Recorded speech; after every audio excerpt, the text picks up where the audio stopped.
여러분, 혹시 이런 생각 해보신 적 없으세요? 돈 벌려고 건강을 다 잃고 나중엔 그 건강 되찾으려고 번 돈을 다 쓰는 아이러니한 상황 말이에요. 제가 10년도 훌쩍 넘은 2009년에 쓰인 한 블로그 글을 보다가요. 바로 이 문제에 대한 해답이 될 만한 정말 시대를 초월하는 지혜를 발견했어요. 오늘 여러분과 그 이야기를 좀 나눠보려고 합니다. 바로 이 구절이에요. 어때요? 정말 놀랍지 않나요? 돈 벌려고 건강 잃고, 건강 되찾으려고 돈 쓰고, 또 미래 걱정하느라 지금 이 순간은 제대로 즐기지도 못하고, 결국 현재도 미래도 아닌 곳에서 붕 떠 있는 듯한 느낌, 정말 많은 분들이 공감하실 것 같아요. 대체 이 오래된 글이 어떻게 오늘날 우리 마음을 이렇게 정확히 꿰뚫어 보는지 지금부터 그 비밀을 한번 파헤쳐 보겠습니다. 자, 그래서 첫 번째로 살펴볼 이야기는 바로 현대인의 역설입니다. 이상하잖아요. 분명 예전보다 훨씬 더 많이 가졌는데 왜 우리는 더 불안할까요? 이 블로그에서는 그 원인을 아주 근본적인 곳에서 찾고 있어요. 바로 우리가 우리 자신을, 나라는 존재를 완전히 오해하고 있기 때문이라는 거죠. 모든 문제가 바로 이 나에 대한 착각에서부터 시작된다는 겁니다. 네, 문제의 핵심은 바로 나라는 환상입니다.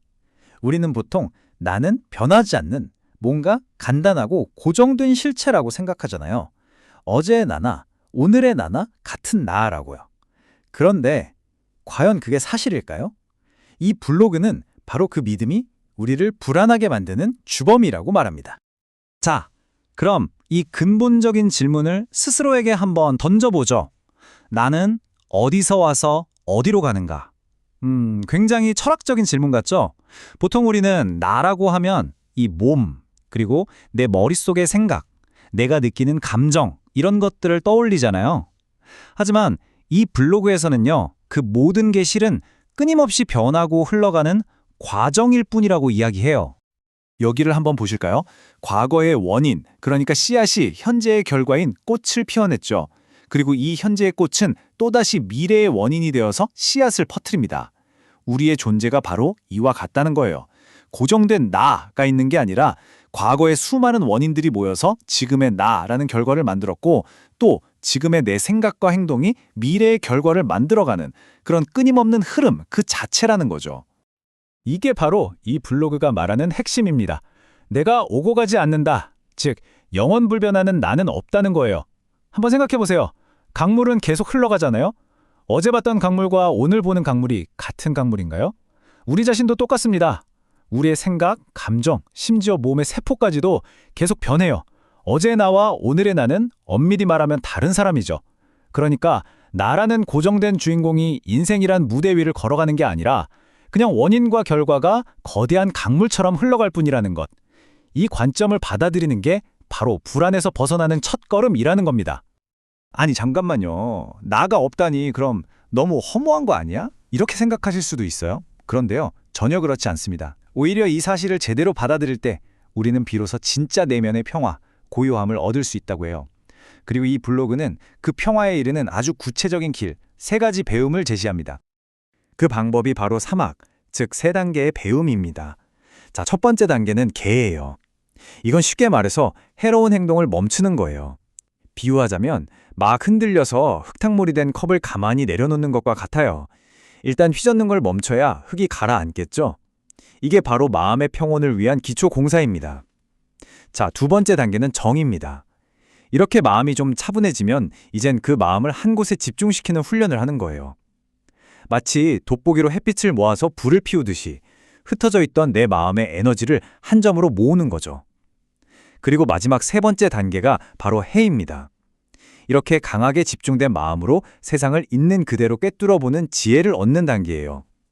흙탕물이 다 가라앉고 물이 투명해지면 드디어 컵 바닥이 보이잖아요. 그것처럼 마음이 완전히 고요해지면 비로소 진실이 보이기 시작한다는 겁니다. 결국 이 개, 정, 해, 세 단계는 전부 하나의 목표를 향하고 있어요. 바로 이거죠. 당신의 마음을 보세요. 진짜 안식처는 당신 마음속에 있습니다. 우리는 자꾸 행복이나 평화를 밖에서 찾으려고 하잖아요. 좋은 집, 좋은 차, 다른 사람의 인정. 하지만 진짜 평화는 내 마음을 들여다볼 때만 찾을 수 있다는 것. 이게 바로 모든 수행의 핵심인 겁니다. 이렇게 내 마음을 계속 지켜보는 훈련을 바로 알아차림이라고 부릅니다. 요즘 많이 쓰는 말로는 마음챙김이라고도 하죠. 이게 뭐냐면요. 그냥 내 안에서 어떤 생각이 떠오르고 어떤 감정이 일어나는지 아무런 판단 없이 그냥 제3자처럼 가만히 지켜보는 거예요. 예를 들어 갑자기 화가 확 치밀어 오를 때 그 화에 휩쓸리는 게 아니라 아, 내 안에서 지금 화라는 감정이 일어나고 있구나 하고 딱 알아차리는 것. 바로 그 순간을 말하는 겁니다. 자, 그럼 이런 철학적인 이야기가 우리 일상생활과는 무슨 상관이 있을까요? 나라는 생각에서 벗어난다는 게 대체 현실에서 어떻게 나타날 수 있을까요? 아주 간단합니다. 나 중심의 생각에서 벗어나는 순간, 우리는 비로소 다른 사람을 진짜로 이해할 수 있게 되거든요. 지금부터 아주 구체적인 사례를 하나 보여드릴게요. 우리한테 아주 익숙한 사자성어가 있죠. 바로 역지사지입니다. 입장을 바꿔서 생각해 보라는 거잖아요. 이게 바로 나라는 좁은 울타리를 넘어서 다른 사람의 세계로 잠시 들어가 보는 거예요.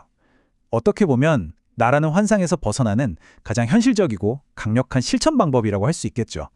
자, 여기 한 사람의 이야기가 있습니다. 미우라 아야코라는 분인데요. 가족을 부양하려고 작은 잡화점을 열었어요. 정말 열심히 일했고요. 그 결과는 아주 놀라웠습니다. 보세요. 가게가 손님들로 완전히 북적이죠. 장사가 너무 잘 돼서 길 건너편에 있던 경쟁 가게는 거의 망하기 직전까지 갔어요. 자, 보통 이런 상황이면 어떨까요? 당연히 기뻐하고 내 성공을 만끽해야죠. 그런데 미우라 아야코 씨는 달랐습니다. 그녀는 정말 아무도 예상 못한 행동을 해요. 자기 가게에 물건 사러 온 손님한테 아, 손님, 그 물건은 길 건너 가게에서도 사실 수 있어요. 하면서 경쟁 가게로 보내버리는 거예요. 자기 이익을 포기하면서까지 망해가는 경쟁자 입장을 먼저 생각한 거죠. 이야말로 정말 살아 숨쉬는 역지사지가 아닐까요? 사실 이런 지혜는 동양에만 있는 게 아니에요. 멀리 유대인들의 격언에도 비슷한 가르침이 있습니다. 한번 들어보세요. 누가 가장 지혜로운가? 모든 사람에게서 배우는 사람. 누가 가장 강한가? 바로 자기 자신을 이기는 사람. 그리고 누가 가장 부유한가? 자기가 가진 것에 만족하는 사람. 결국 핵심은 똑같죠? 진짜 힘과 부는 밖이 아니라 내 안에 있다는 것. 내 마음을 어떻게 다스리느냐에 모든 게 달려있다는 걸 보여줍니다. 자, 이제 이야기를 마무리할 시간입니다. 오늘 나눈 이 모든 지혜들을 파랑새라는 하나의 아름다운 이미지로 정리해볼까 합니다. 우리 어릴 때 동화책에서 읽었잖아요. 모두가 행복의 파랑새를 찾아서 멀리 떠나지만 과연 그 파랑새는 어디에 있었을까요? 그렇습니다. 행복은 저 멀리 어딘가에 있는 특별한 파랑새가 아니에요. 바로 지금 여러분의 마음속에서 조용히 노래하고 있는 파랑새입니다. 우리가 그저 그걸 알아차리지 못하고 계속 집 밖을 저 먼 곳을 헤매고 있었던 것뿐이죠. 행복의 진짜 원천은 내 안에 있습니다. 자, 이 설명을 들으시는 여러분께 마지막으로 묻고 싶습니다. 당신은 지금까지 어디에서 행복을 찾고 계셨나요? 10년도 더 된 낡은 블로그가 우리에게 던지는 이 묵직한 질문에 대해 오늘 한번 조용히 생각해보는 시간을 가져보는 건 어떨까요?